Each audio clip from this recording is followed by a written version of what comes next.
چی هست و چی نیست. دوستان نهایت گرامی، یعنی لیسه عالی نادریه یکی از قدیمی ترین و مشهورترین لیسه های شهر کابل است که فارغین زیاد آمد. البته بهارستان همیشه دوستان دیگه بیر بار است، همیشه هیچ تو وقت نیست که بدون بیر بار باشه، فرصت باشه. ما خیال نمیه، هیچ یار نمیه.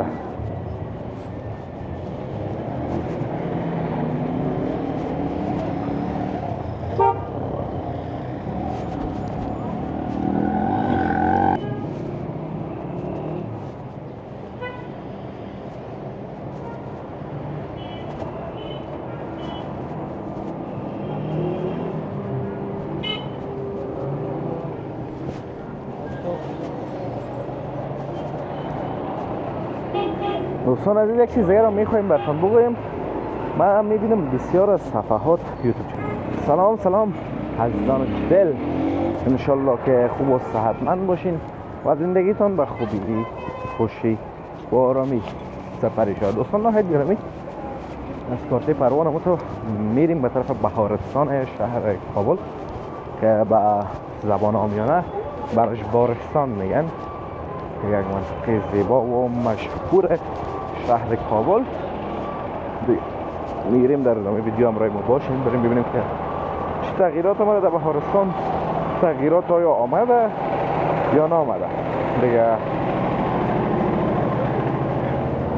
بریم ما تو سلو با پیش ببینیم که چی هست و چی نیست.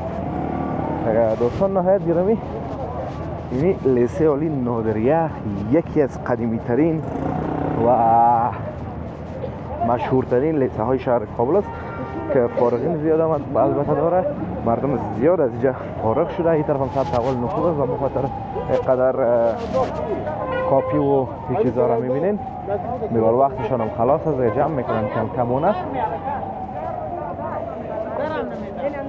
این طرف بریم، از این طرف سرک. دوستان عزیز، به نظر من بهتر است سرک بگذاریم.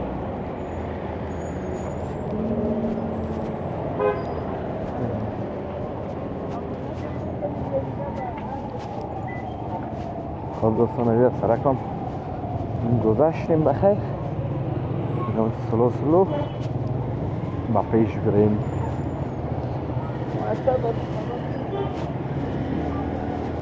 اینجا هم دوستان عزیز چراغخانه جلدی پایتخت در تصویر میبینین و این طرف هم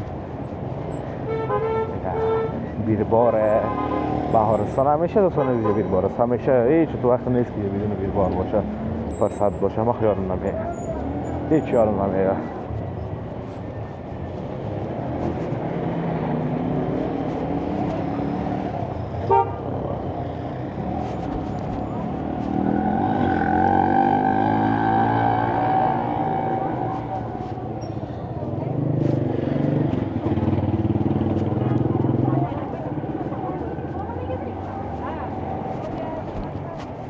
او بیربار شده میره دوستان عزیز.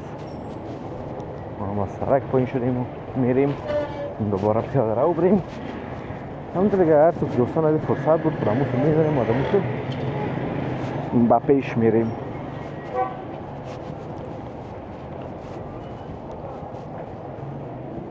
طرف هم شفاخانه از دوستان عزیز، طرف مرکز تحقیق زیبای گندان کابل است. لباس فروشی است، گلفزیه و گل فروشی است و بیربار خود بهارستان دیگه دوستان.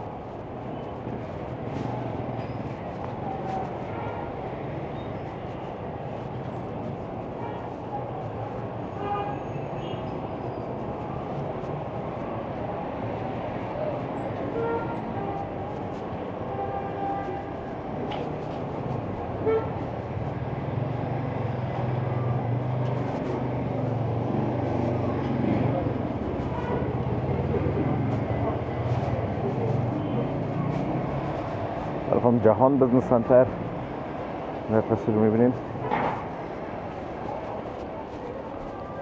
پیاده‌روی اینجا دوستان عزیز خراب است دیگه. جای پیاده‌رویش شاروالی کابل جور کرد و بازسازی کرد. هم پیاده‌روی هم بعض جایش جور است، بسیار زیبا سنگشانی شدن، بعض جایش اصلا قابل را رفتن نیست. تو میری بود پایت رقص میکنه.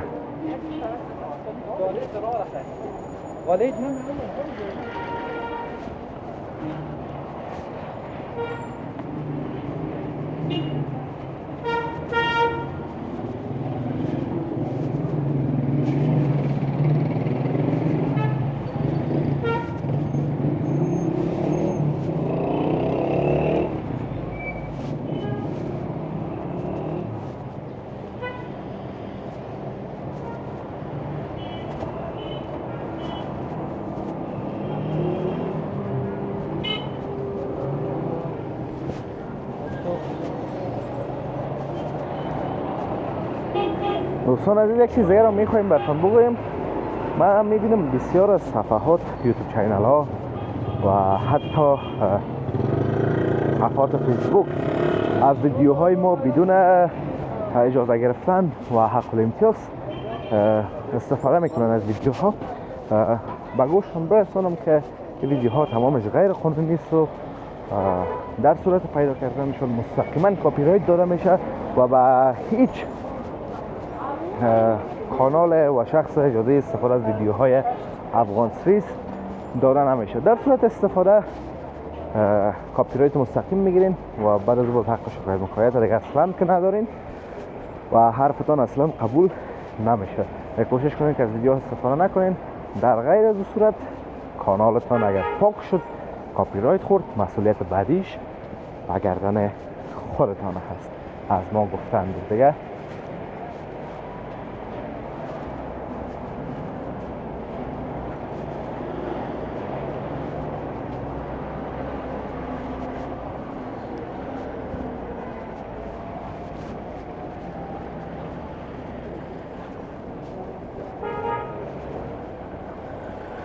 دیگر هم باید خود فروشی از دوستان هست چطور پر اما تو خوبش هستن میوه ها.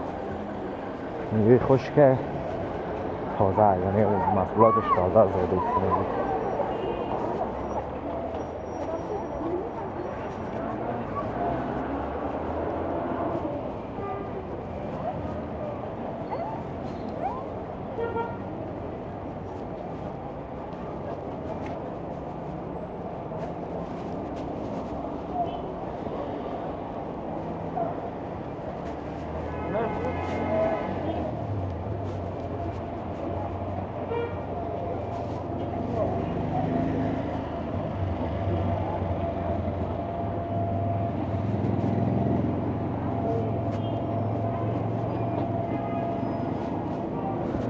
خب دوستان گرامی، امیدوارم از ویدیو خوشتون اومده باشه، خاطراتتان تازه شده باشه با دیدن منطقه بهارستان شهر کابل.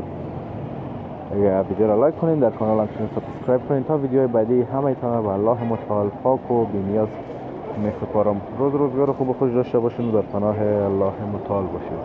الله حافظ و مددگار همه تان.